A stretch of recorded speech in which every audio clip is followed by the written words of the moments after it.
to WashingtonTok. I'm Eunjang Cho. North Korea continues to fire short-range missiles and blasts South Korea for continuing to host military drills with the United States.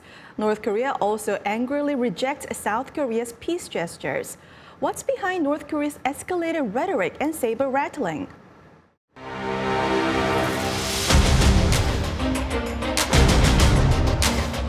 남조선이 그렇게도 안보 위협에 시달리고 있다면 차라리 맞을 짓을 하지 않는 것이 더 현명한 처사로 될 것이다. I think we'll have another meeting. He really wrote a beautiful 3-page, right from top to bottom, a really beautiful letter.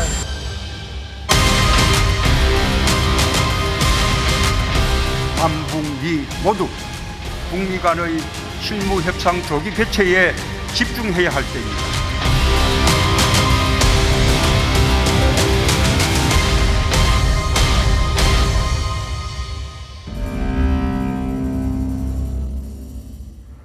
In the studio with me today, Mr. James Schoff, Senior Fellow at the Carnegie Endowment. Mr. Schoff was a Senior Advisor for East Asia Policy to the Secretary of Defense.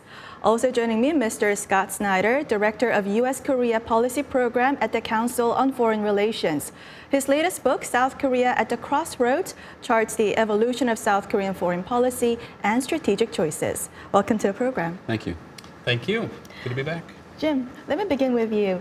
So, North Korea, alongside a slew of its missile tests, short-range missile tests, escalated rhetoric against South Korea for joint military drills with the United States and used derogatory words as well. So why do you think North Korea is escalating rhetoric on South Korea?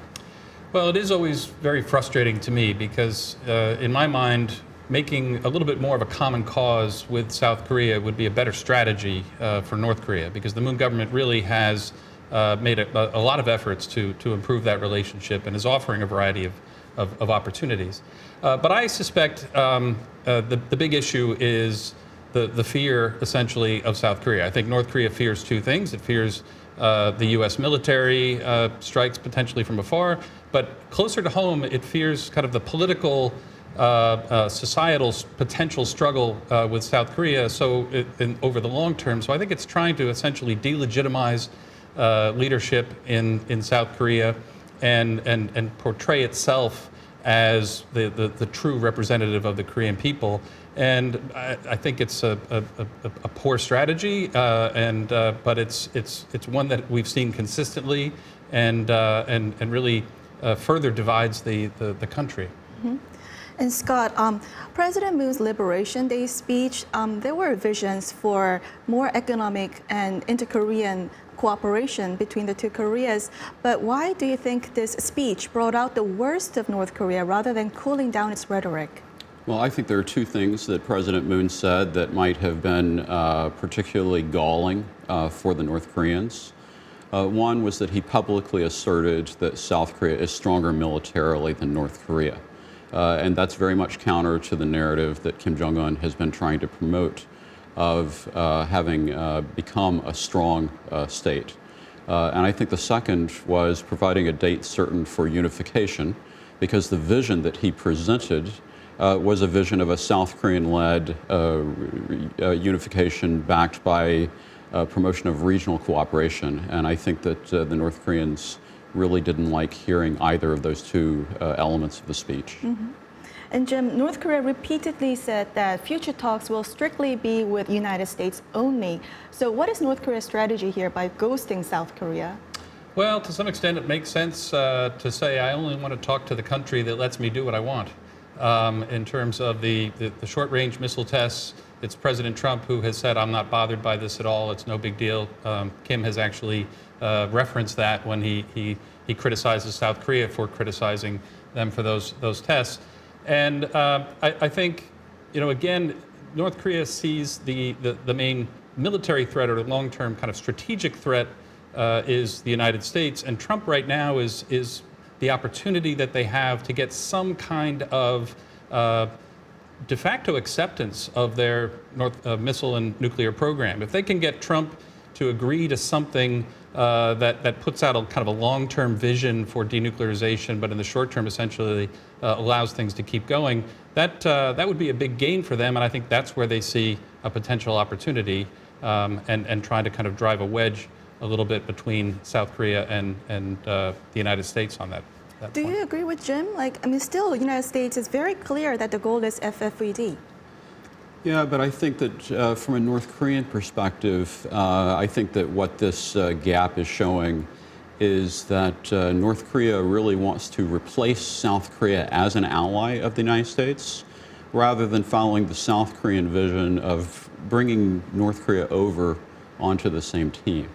And so that, I think, is very revealing of how North Korea is thinking, and it fits with the traditional longer-term North Korean strategy that somehow if they can just rebuild their strength, displace U.S. forces because they would no longer be needed, and have the U.S. as the backer, it would reinforce North Korea's view of itself as the real strategic pivot, especially between the U.S. and China. Mm-hmm. So, Jim, you were advisor to the Defense Secretary. What do you make of President Trump's comments that joint drills are ridiculous and expensive? Is this to appease North Korea? Well, it's very unique to President Trump, I think.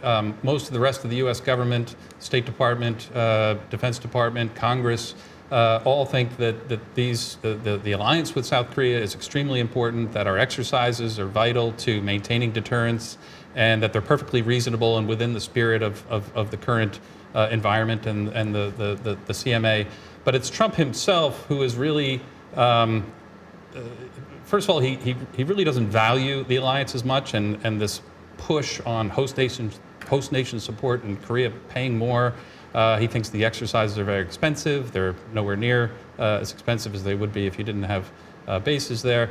And he's trying to keep his personal relationship going, I think, with Kim as a way and kind of fostering that. But it's very short-sighted, in my opinion, and it's actually causing some division within even the White House itself. Mm-hmm. So, Scott, how do you see current U.S. positioning between North and South Korea?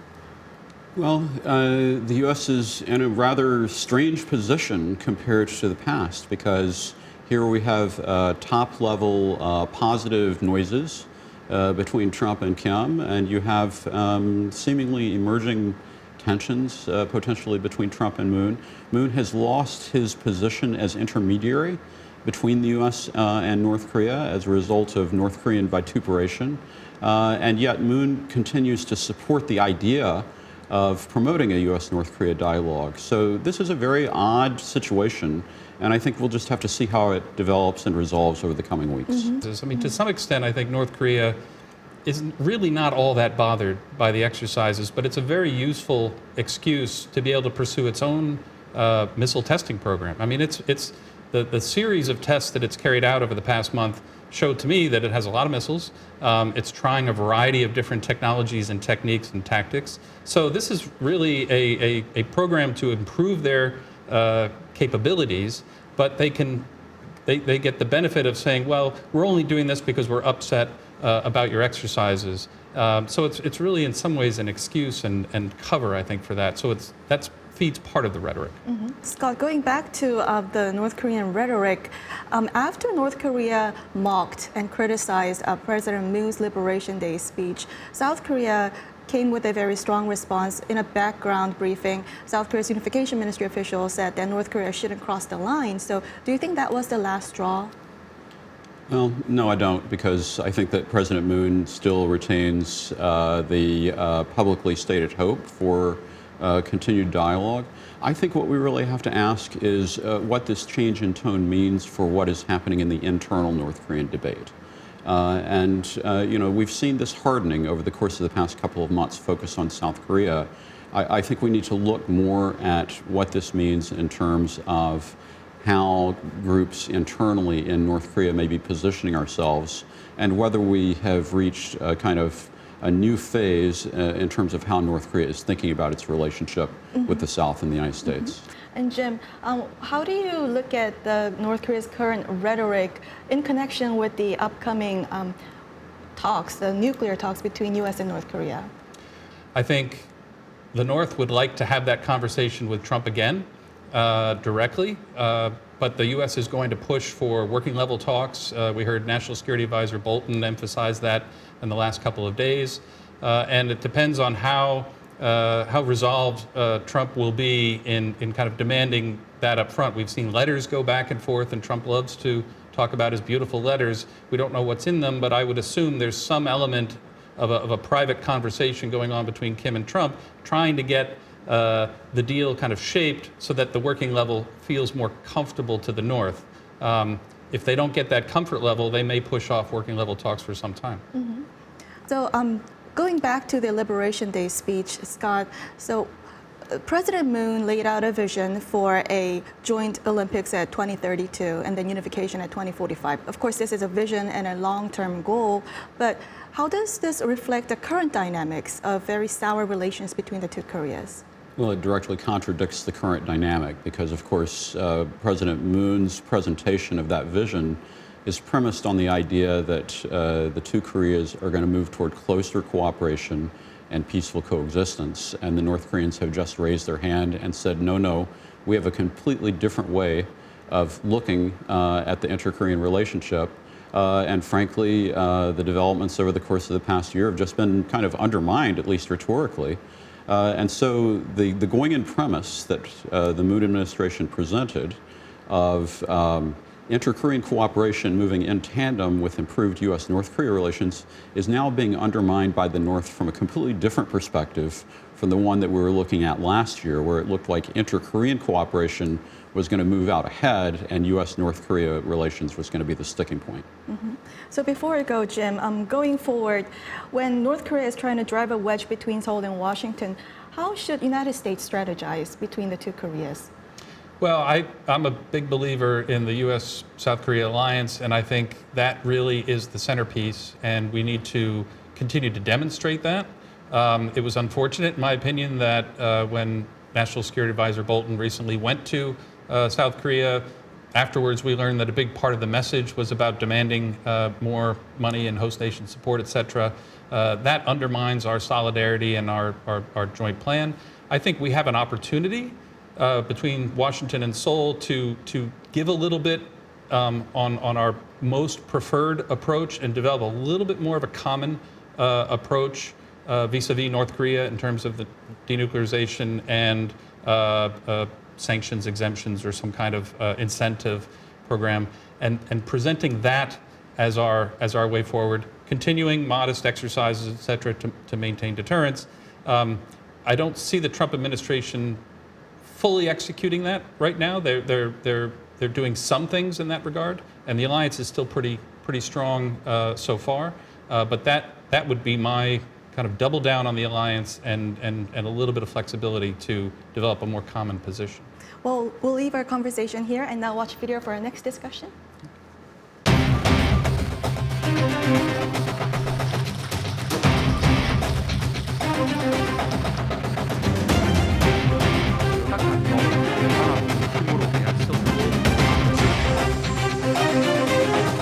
I hope that South Korea and I hope that Japan start getting along with each other. You know, they're supposed to be allies.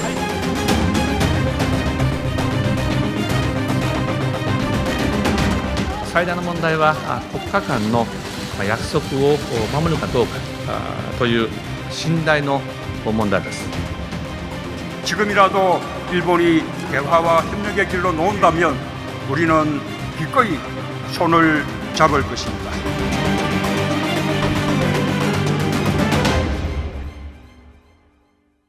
South Korea kicked Japan off the list of favorite trading partners following Japan's same measure. As tensions escalate between the two countries, the U.S. is calling for creative solutions.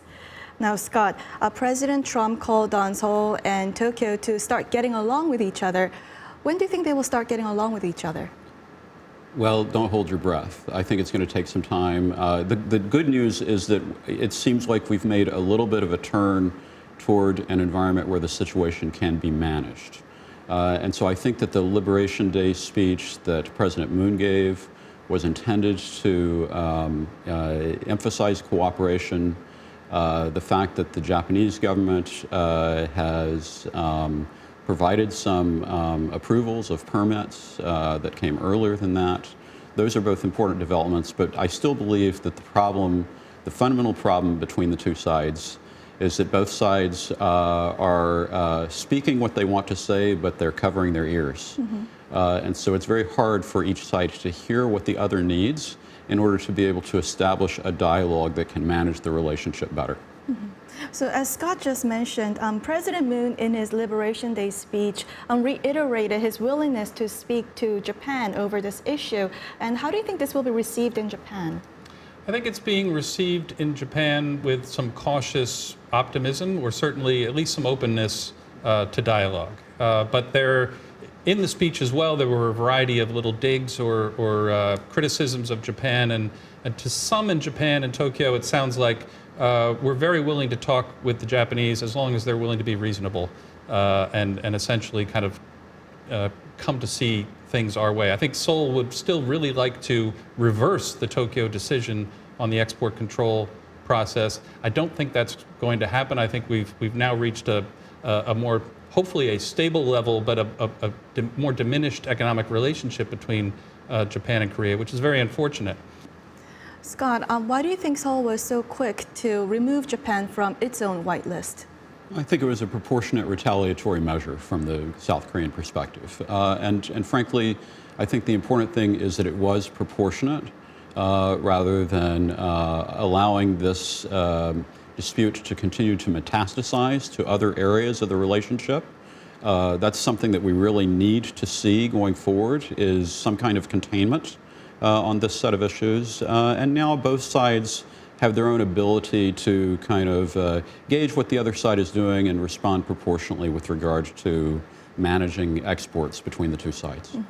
So, Jim, there's the two countries removed each other from the white list, and also in South Korea, South Koreans are boycotting Japanese products. So, how much are there concerns regarding the damage to the economy, the two economies?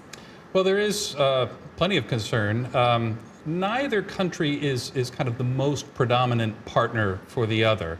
A lot of important supply chain relationships, and they're still important economic partners for sure. But it's just adding to this more global malaise or global slowdown and instability in markets, et cetera. So it's coming at a poor time. It's about implementation of these export controls now. As long as they're done relatively quickly, professionally, it's still a very minor change from before. Instead of just notifying, hey, we exported this last week, just to let you know, they actually have to get approval before they do it. But in 99% of the cases, there's no reason why trade should not be able to continue as it has. But it's about this trust level and, how do the boycotts progress, and are there other moves in Japan that anger South Korea? So we need to quiet this background noise and let this economic relationship continue. And Scott, ahead of the G7, South Korea's officials are already touring Europe to make their own case about this latest incident. And Japan is also planning to explain its position to other countries as well. So what do you make of this diplomatic campaign? Well, I personally believe it's a waste of diplomatic energy for both sides. They have other more important issues and challenges that they face, and this is really a distraction. It's a time sink. We've got North Korea, we've got China, we've got now Russia being involved in stepping up exercises. And those are big enough challenges. I think that a competition on the economic side between Japan and South Korea is really a distraction compared to the magnitude of the challenge in those other areas. And some of the issues that are going to be discussed at the G7, how to tax global companies like Google and kind of social media rules, cryptocurrencies, other types of big picture economic issues, these we all have kind of common cause. So I'd rather see Korea, Japan, the United States developing and lobbying for common positions on those important policy issues, not, as Scott says, kind of wasting time trying to promote their own positions vis-a-vis each other. And President Trump said South Korea and Japan not getting along with each other puts the United States in a difficult position. So what is the biggest frustration for the United States? I think the biggest frustration is that tensions between Japan and South Korea undermine an assumption that the U.S. has as it approaches security in East Asia, that our allies are going to get along with each other. And it actually inhibits the potential for our ability to be effective in East Asia. And of course, the looming larger challenge is the question of how to deal with China's rise. If there are squabbles going on between our allies, it distracts from our ability to deal with that challenge. Mm-hmm. And State Department called for room for creative solutions to the two countries. So what would that look like? Well, creative solutions, probably from the perspective of the United States, may not be so practical, but I think the big issue obviously has been the Supreme Court decisions in South Korea on the forced labor victims and families, and solving that is ultimately what needs to happen to improve the relationship.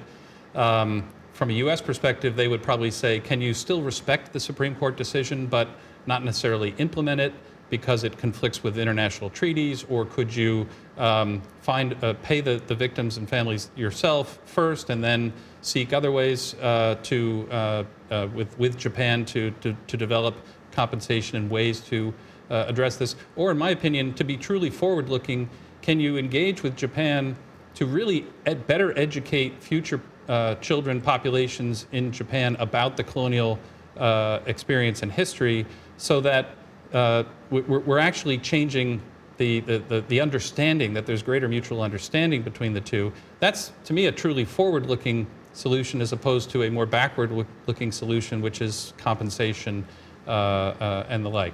So Seoul is not going to want to hear those kinds of creative solutions necessarily, but I think that's what the U.S. has in mind, is somehow getting over that big obstacle. Mm-hmm. Yeah, I think Jim is exactly right. There is hyper-attention to issues of historical memory in Korea, and there is hypo-attention to historical memories issues in Japan, and we really need to see that even out. Mm-hmm. And Scott, before you go, last question. So do you think President Trump's call for the two countries to start getting along with each other was effective? And would President Trump get more involved in the future if they still do not get along with each other?